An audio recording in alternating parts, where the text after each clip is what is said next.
Wife threatened to take everything in divorce. Unless I agree that her ex lived with us, but I suspected it and already moved assets offshore. She got the debt instead. All right, Reddit, buckle up because this one's a doozy. Never thought I'd be the guy posting his life's train wreck online, but here we are. Sometimes you gotta share the chaos just to make sense of it all. Plus, some of you magnificent bastards might get a kick out of how this played out. So I, 38 male, and my soon-to-be ex-wife is 35 female. We'll call her Sarah. Been married 8 years, no kids, thank God, because what you're about to read would have made custody battles a nightmare from hell. Sarah works in marketing for some tech startup that burns through investor money faster than she burns through my patience. I'm in cybersecurity consulting, which means I make decent money, and more importantly for this story, I understand how to make things disappear digitally. Keep that little detail in mind. It's gonna be important later. We met at a mutual friend's wedding back in 2015. Yeah, the irony isn't lost on me that our relationship started at someone else's happily ever after, and ended with me nuking her financial future. Sarah was this bubbly, ambitious woman who seemed to have her shit together. Great career trajectory, funny as hell, smart enough to hold her own in any conversation. Everything looked perfect on paper. Should have known that was the first red flag. Nothing's ever perfect on paper unless someone's lying on the application. The first few years were actually solid. We bought a house in a nice suburb, 4-bedroom colonial, decent neighborhood, the whole American dream package. We took vacations to Europe, did the whole young professional couple thing. Sarah was climbing the corporate ladder, I was building my consulting business. Life was good, or at least I thought it was. But here's where things get interesting. And by interesting, I mean holy shit. How did I not see this train wreck coming? About 2 years ago, Sarah started talking about her ex-boyfriend Derek a lot more. Now, I'm not the jealous type, never have been. Your partner's gonna have a past, that's life. We're all adults here. But when someone starts bringing up their ex in casual conversation 3 times a week, that's when your radar should start pinging like a submarine in enemy waters. Derek was Sarah's college boyfriend from way back. They dated for 4 years, lived together, the whole 9 yards. According to Sarah's version of events, he was brilliant but unstable. Her exact words. Apparently, he'd had some mental health struggles, couldn't hold down a job for more than 6 months, and their relationship ended when Sarah got tired of supporting a grown man who spent his days playing video games and talking about his big ideas that never materialized into actual income.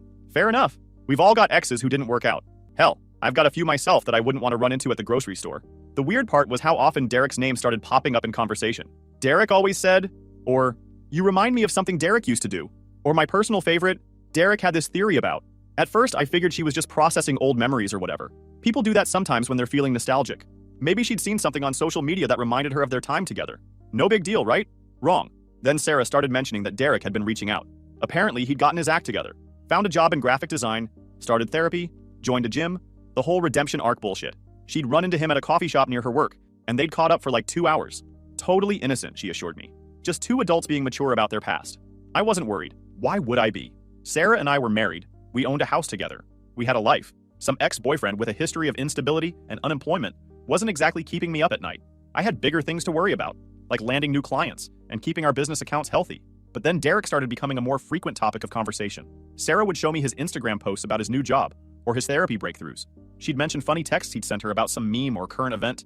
She started suggesting we should all hang out sometime because it would be good for everyone to move past any weirdness. Now, I'm a pretty laid-back guy, but I'm not a complete fucking idiot. When your wife starts pushing for group hangs with her ex, that's usually not a great sign. It's like when someone says, we need to talk. Nothing good ever follows those words. But I figured I'd play along, see where this was heading. Sometimes you gotta let people show you exactly who they are. The 3 of us met for dinner at some trendy restaurant downtown that served tiny portions on huge plates for astronomical prices. Derek was exactly what I expected. Mid-30s, still dressing like he's in college, lots of big talk about disrupting the design industry and finding his authentic self. The kind of guy who uses journey as a verb unironically and thinks trauma dumping on strangers makes him deep and interesting. He spent most of dinner talking about how grateful he was to Sarah for believing in him during his dark period and how much her support had meant to him. Sarah ate it up, nodding along like he was dropping profound wisdom instead of recycled therapy speak you could find on any self-help Instagram account. The whole thing felt off, but I couldn't put my finger on exactly why.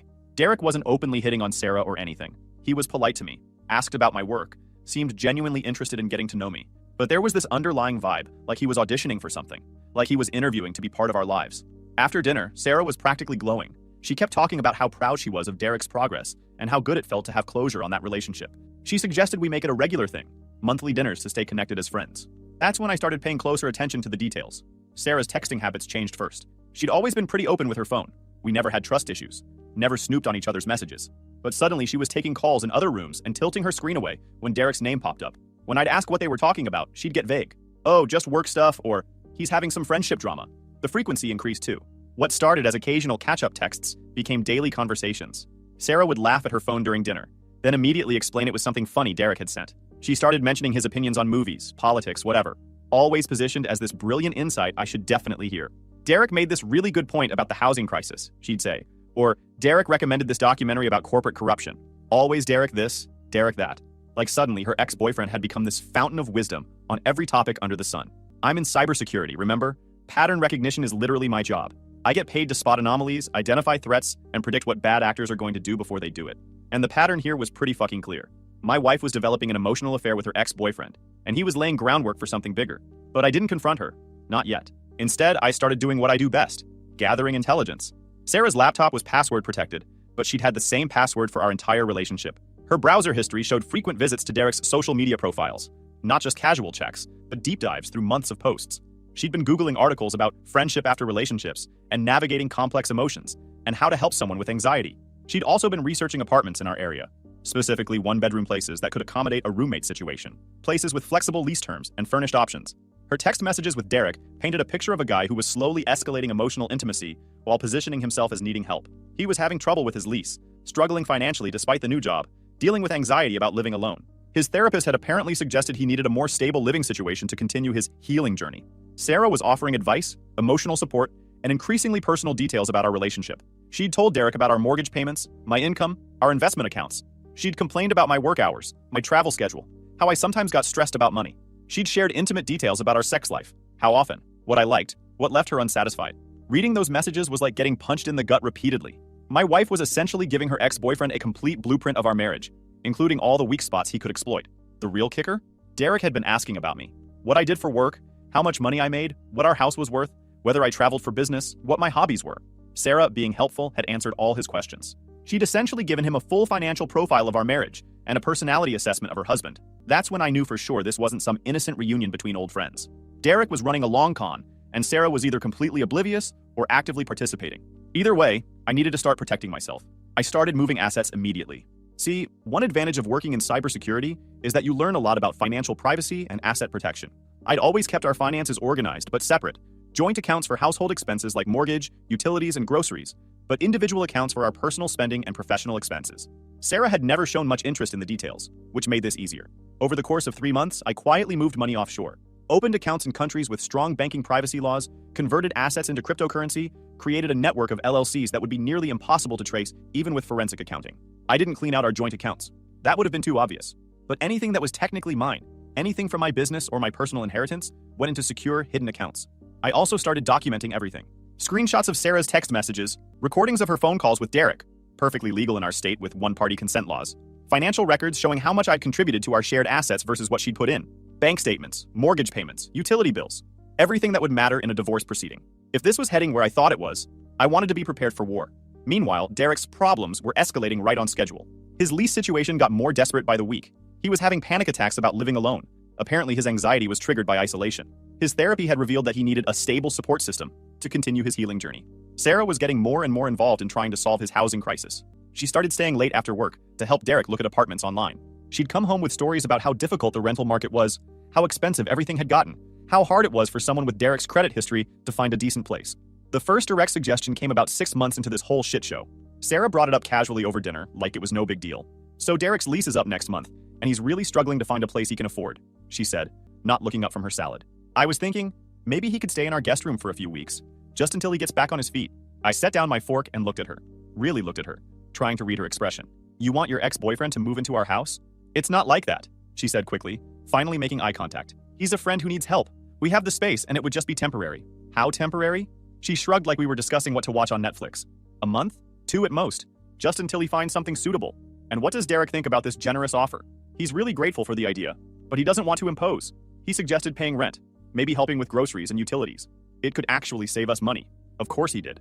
The guy who couldn't afford his own place was suddenly offering to contribute financially to ours. Real generous with money he didn't have, and real convenient that his contribution would make him a tenant with rights instead of just a house guest we could kick out anytime. Let me think about it, I said. That night, Sarah was unusually affectionate. Lots of touching, compliments about what a good person I was. How much it would mean to her if I agreed to help Derek. She even initiated sex for the first time in weeks, which should have been a red flag the size of a fucking billboard. The full manipulation playbook was in effect. Over the next few days, I told her I needed more details before making a decision. How long exactly would this arrangement last? What would the financial terms look like? What about boundaries and house rules? What if Derek brought dates over? What about our privacy as a married couple? Sarah got defensive with every question. Why was I making such a big deal about helping someone in need? Derek wasn't some stranger. He was important to her, and wasn't it natural to want to help people you care about? Why was I being so suspicious and controlling? That's when I knew for sure. Sarah wasn't just emotionally involved with Derek. She was actively working to get him into our house. This wasn't about helping a friend in crisis. This was about positioning her ex-boyfriend as a permanent fixture in our life, probably as a stepping stone to something more. I started pushing back with more practical questions. Where would Derek work from home when I had client calls? How would we handle bathroom schedules with 3 adults? What about guests and entertaining? What if Derek's mental health issues became a problem? What if he couldn't find a place after the temporary period ended? Sarah had answers for everything, which told me she'd already thought this through extensively. Derek was very respectful of boundaries and wouldn't interfere with my work. He'd mostly keep to himself during business hours. He traveled for work sometimes, so he wouldn't always be around. And besides, wasn't it good to have some variety in our social life? Some new energy in the house? New energy. That's what she called it. Like our marriage was a dying battery that needed a jumpstart from her ex-boyfriend. The more I questioned the arrangement, the more agitated Sarah got. She started accusing me of being selfish, unsympathetic, closed-minded, paranoid. Didn't I care about people less fortunate than us? Wasn't I supposed to support her friendships and her values? Why was I making this about Derek being her ex instead of just seeing him as a human being who needed help? Then came the escalation tactics. Derek's really struggling right now, Sarah said one night after another dinner, where she'd barely eaten. Too busy texting him under the table. His mental health isn't great, and he's feeling really isolated. I'm worried about him. Ah, the mental health card. Nothing shuts down reasonable objections faster than implying someone might hurt themselves if you don't give them what they want. What kind of struggling? I asked. Though I already knew this was emotional blackmail. He's been having dark thoughts. He told me he doesn't see much point in going on if he can't find stability somewhere. He feels like everyone's abandoned him. There it was. Sarah was essentially saying that if I didn't let Derek move in, I'd be responsible for his potential self-harm. Real classy manipulation tactic. But I played along. That sounds serious. Maybe he should be in a more structured environment, like a treatment facility or supervised housing? Sarah got angry at that suggestion. He doesn't need to be locked up somewhere. He just needs people who care about him. He needs a stable living situation with supportive friends. Friends like you. Yes, friends like me. And hopefully friends like you too, if you'd give him a chance instead of being so suspicious and judgmental. The conversation kept escalating over the next few weeks. Derek's situation got more desperate by the day, according to Sarah's reports. He was couch surfing with various friends, but those arrangements kept falling through because apparently nobody could handle his anxiety and depression. He was having panic attacks at work. His performance was suffering. His therapy wasn't helping because he couldn't focus on healing while dealing with housing insecurity. Sarah started staying out later, having emergency phone calls with Derek, where she'd pace around our backyard talking in hushed tones. She'd come home stressed and upset, talking about how guilty she felt for having a stable home while Derek was struggling. She started making pointed comments about how lucky we were to have space and resources that we weren't using to help people. The guilt campaign was relentless and obvious. Then Derek started showing up at our house. It started small. Sarah would invite him over for dinner because he's been eating nothing but fast food living out of his car.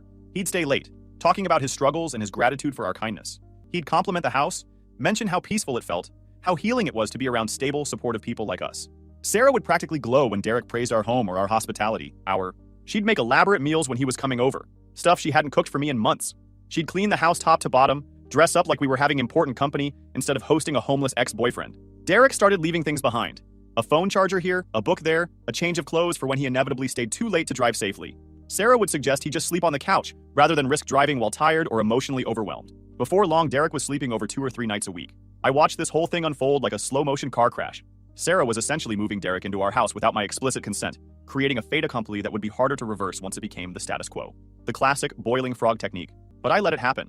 I needed to see how far Sarah would push this before dropping the real ultimatum I knew was coming. During this period, I also noticed changes in Sarah's behavior beyond just the Derek situation. She started criticizing me more. Little comments about my clothes, my hobbies, my friends. She'd compare me unfavorably to Derek in subtle ways. Derek was more emotionally available. Derek was more interested in social justice. Derek was more spontaneous and fun. She started pulling away physically too. Sex became infrequent and mechanical when it happened at all. She'd turn away when I tried to touch her casually, claim she was tired or stressed when I initiated affection. But she'd light up like a Christmas tree whenever Derek texted or called. The dynamic in our house shifted completely. Sarah and Derek would have long conversations about art, politics, philosophy, subjects she'd never shown much interest in with me. They'd watch movies together while I worked in my office. They'd cook together, sharing inside jokes and memories from their college days. I was becoming a stranger in my own home, watching my wife reconnect with her ex-boyfriend while treating me like an inconvenient roommate. The breaking point came on a Tuesday night in November. Derek had been temporarily staying with us for about 3 weeks at that point, and the temporary arrangement was feeling pretty fucking permanent. Sarah and I were in the kitchen after Derek had gone to bed, and she was making her case for formalizing the arrangement. Derek's really settled in well, she said, loading the dishwasher with dishes from another elaborate meal she'd made for him. He's been so helpful around the house, and he's contributing financially. I think this could be a really positive situation for all of us. What exactly are you proposing? Well, instead of him just crashing here occasionally, maybe we could make it official.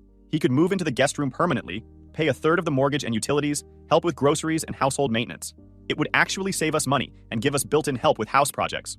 Save us money by adding a third person to our household expenses? His contribution would more than cover his share of everything. Plus, he's handy. He could help with maintenance and repairs. And it would be good for our relationship too. Less pressure on us to be each other's only social outlet. Our relationship needed a third wheel to take pressure off? That was news to me. What if I'm not comfortable with this arrangement? I asked. Sarah stopped loading dishes and turned to face me, and I could see she'd been preparing for this question. Why wouldn't you be comfortable? Derek's been nothing but respectful and helpful. He's clean, quiet, he contributes financially, and he's become a good friend to both of us. He's your ex-boyfriend, Sarah. You dated for 4 years, you lived together, you were in love with him, and now you want him to live with us permanently? That's ancient history. We're all adults here. People can be friends after a relationship ends, especially when they've both grown and changed. Can they? Because it seems like you two have been getting awfully close lately. Closer than I'd expect from friends. Sarah's face went red, and I could see her switching to attack mode. Are you accusing me of something? I'm asking you to consider how this looks, how it feels. You're prioritizing your ex-boyfriend's needs over your husband's comfort. Derek is not just some ex-boyfriend. He's someone I care about who needs help. And honestly, your refusal to even consider helping him says a lot about your character. There it was. My character was in question because I wouldn't let her ex move in permanently. The argument escalated from there. Sarah accused me of being jealous, controlling, selfish, and small-minded. She said I was stuck in outdated ideas about relationships and couldn't handle her having close male friendships. I pointed out that she was asking me to fundamentally alter our living situation to accommodate someone she used to sleep with, and that most reasonable people would have serious concerns about that. You're being paranoid and possessive, she said. Derek and I are friends, that's it. But you can't see past your own insecurity to recognize that he's a good person who deserves support. If Derek's such a good friend, why don't you help him find his own place? Why does he need to live here specifically? Because he needs stability and support, not just money. He needs people who believe in him and care about his well-being. People like you. Yes, people like me. And ideally people like you too, if you could get over your jealousy long enough to see what kind of person he really is. The conversation went in circles for another hour. Sarah kept painting me as the unreasonable one, the guy who was too selfish and insecure to help someone in need. I kept pointing out that her friend was her ex-boyfriend, and this arrangement would make me deeply uncomfortable in my own home. Finally, Sarah played her ace card. Fine, she said, throwing down the dish towel like she was done with the whole conversation. If that's how you feel, maybe we need to reconsider this whole marriage. And there was the threat I'd been waiting for. What's that supposed to mean? It means maybe we're not as compatible as I thought. Maybe I married someone who can't support my friendships or understand my values. Your values include prioritizing your ex-boyfriend over your husband? My values include helping people I care about, and not letting jealousy control my decisions. And if you can't handle that, then maybe we shouldn't be married. Sarah let that sit for a minute, watching my face for a reaction. She thought she had me cornered. I've been thinking about this a lot lately, she continued. About what I want from life, what kind of person I want to be with. Derek and I have been talking, and he's helped me realize that I've been compromising parts of myself to fit into this marriage. Derek had been helping her realize things about our marriage. Of course he fucking had. What kind of things? I used to be more spontaneous, more open to new experiences. I used to care about social justice and helping people. But being with you, I feel like I've become more conservative, more focused on material things and security. Material things like our house, our financial stability, the comfortable life we've built together. See, that's exactly what I'm talking about. Everything comes down to money and possessions with you. Derek reminded me that there are more important things in life than accumulating wealth. Derek, who couldn't afford his own rent and was freeloading off married couples, was lecturing my wife about the unimportance of financial stability. Real fucking rich. Over the next few days, the threats became more explicit. Sarah started talking about how unhappy she'd been in our marriage, how she felt stifled and unfulfilled. She mentioned that she'd been looking at apartments, thinking about what a separation might look like. But here's the kicker. She wanted to try a trial separation where she kept living in our house with Derek while I moved out, just to see how it felt to have some space from our marriage and explore what kind of person she really was without my influence. When I pointed out that this sounded less like a separation and more like me moving out so she could play house with her ex, Sarah got furious. This is exactly the kind of thinking that's destroying our marriage, she said. You can't see past your own jealousy and possessiveness. Derek and I are friends. That's it. But you're so insecure that you can't handle me having a close male friendship. A close male friendship where he lives in our house, contributes to our mortgage, and you discuss intimate details of our marriage with him? I don't discuss intimate details with Derek. That was a flat-out lie, and we both knew it. I'd seen the text messages where Sarah complained about our sex life, our financial disagreements, my work schedule, my supposedly controlling behavior. Derek knew more about our marriage than most couples therapists do. The ultimatum came the following week, delivered with all the subtlety of a brick through a window. Sarah sat me down for what she called a serious conversation about our future. She'd been doing a lot of thinking, she said, about what she wanted from life, about whether our marriage was serving both of us, about what changes might be necessary for her to be truly happy. I love you, she started, which is how you know someone's about to say something that proves they don't. But I think we've grown in different directions. I've become more focused on community and helping others. You've become more focused on security and material success. Those aren't mutually exclusive things, Sarah. Maybe not, but they seem to be for us. Every time I want to help someone or try something new, You shut it down with practical concerns and worst-case scenarios. Practical concerns like not wanting my wife's ex-boyfriend to move into our house permanently? See? You can't even discuss this without making it about jealousy and possession. Derek is a friend who needs help, but you can't see past the fact that we used to date. Sarah took a deep breath and delivered what she thought was going to be her winning argument. I want Derek to move in permanently. I want us to try an alternative living arrangement that's more open and community-focused. I want you to be part of that, but if you can't handle it, then maybe we need to end this marriage. You're threatening divorce if I don't let your ex-boyfriend move in? I'm telling you what I need to be happy and fulfilled in this relationship. If you can't give me that, then yes, maybe we should get divorced. Sarah seemed to think she had me cornered. She'd positioned the conversation so that any reasonable objection I had was evidence of my jealousy and controlling nature. Either I agreed to her ridiculous demand, or I was the bad guy who destroyed our marriage over petty insecurity. She thought I'd cave. She thought I'd choose to keep her rather than lose everything we'd built together. But here's the thing about ultimatums. They only work if the other person is afraid of the consequences. Okay, I said calmly. Let's get divorced. Sarah blinked like I'd just spoken in a foreign language. What? You heard me. If you think our marriage is so fundamentally broken that the only solution is moving your ex-boyfriend into our house, then yeah, let's end it. I didn't mean, I was hoping we could work through this together. Work through what? You've made it clear that your relationship with Derek is more important than your marriage to me. You've given me an ultimatum. Accept him living here or lose you. So I'm choosing option C. Lose you both. Sarah started backpedaling immediately. She'd been hoping I'd capitulate, agree to the living arrangement to save the marriage. The idea that I might actually call her bluff hadn't occurred to her. Maybe we could try counseling first, she suggested, suddenly looking panicked. So we can have a therapist explain to me why I should be comfortable with your ex-boyfriend living in our house? So you can have a professional validate your position that I'm being unreasonable? So we can work on our communication issues and find a compromise that works for everyone. Our communication seems pretty clear to me. You want to choose Derek over me. I'm choosing not to stick around for that show. That night, Sarah barely slept. She kept trying to restart the conversation, suggesting compromises that weren't really compromises. Maybe Derek could just stay during the week and find somewhere else on weekends. Maybe we could set up clearer boundaries about shared spaces. Maybe I'd feel better about it if I got to know Derek better as a person, instead of just seeing him as a threat. But I'd made up my mind. Or rather, Sarah had made it up for me when she decided her ex was more important than her husband. The next morning, I told Sarah I'd contacted a divorce attorney. You're serious about this? She asked, looking genuinely shocked. Dead serious. That's when Sarah switched tactics completely. The woman who'd been talking about our incompatibility and her need for fulfillment suddenly became very interested in preserving our marriage. I didn't realize how strongly you felt about this, she said. Maybe Derek doesn't need to move in permanently. Maybe we could help him find another living situation that would work better for everyone. But it was too late for that reasonable approach. Sarah had shown me exactly how she prioritized our relationship, and it wasn't at the top of the list. The issue isn't Derek, I told her. The issue is that you were willing to threaten our marriage to get what you wanted. You were prepared to blow up 8 years together, rather than respect my completely reasonable boundaries. I wasn't threatening anything. I was trying to communicate my needs and find a solution that would work for all of us. By saying you'd leave me if I didn't agree to those needs, Sarah realized she'd backed herself into a corner. She'd played hardball and lost, and now she was trying to minimize the damage. Can't we just table the Derek situation and work on us? She asked. Focus on rebuilding our relationship without outside complications? There is no us anymore, Sarah. You made that choice when you decided Derek was more important than our marriage. That's when Sarah got really desperate. She started crying, talking about how much our relationship meant to her, how she'd made a terrible mistake, how she was just trying to help a friend and didn't realize how it looked from my perspective. But I was done. Done with the crying, done with the manipulation, done with being asked to compromise my marriage to accommodate her ex-boyfriend's needs. I moved out that weekend, found a furnished apartment on a month-to-month lease while the divorce proceedings got underway. Here's where Sarah's brilliant plan really fell apart. See, while she'd been focused on getting Derek moved in and threatening me with divorce, I'd been quietly documenting everything and securing our assets. When it came time to divide our property, Sarah discovered that her husband wasn't quite the financial pushover she'd thought I was. Our house? Mortgaged to the hilt. I'd taken out a home equity loan 6 months earlier, ostensibly for renovations that never happened. The money had gone into offshore accounts that Sarah knew nothing about. Our joint savings? Depleted by various business investments that existed only on paper. Cryptocurrency purchases, consulting fees to shell companies, equipment purchases for my business. All legitimate expenses that happened to move money from joint accounts into accounts only I controlled. Sarah's name wasn't on any of my business accounts, retirement funds, or investment portfolios. Everything she thought we owned together was either leveraged, debt-ridden, or held in structures she couldn't touch. Meanwhile, all the debt we'd accumulated, credit cards, car loans, the new mortgage on our house, that was all jointly held. Sarah was responsible for half of everything we owed, but had no access to most of what we actually owned. Derek, who'd been so eager to move in and contribute to our household expenses, suddenly wasn't as interested in helping with Sarah's financial obligations post-divorce.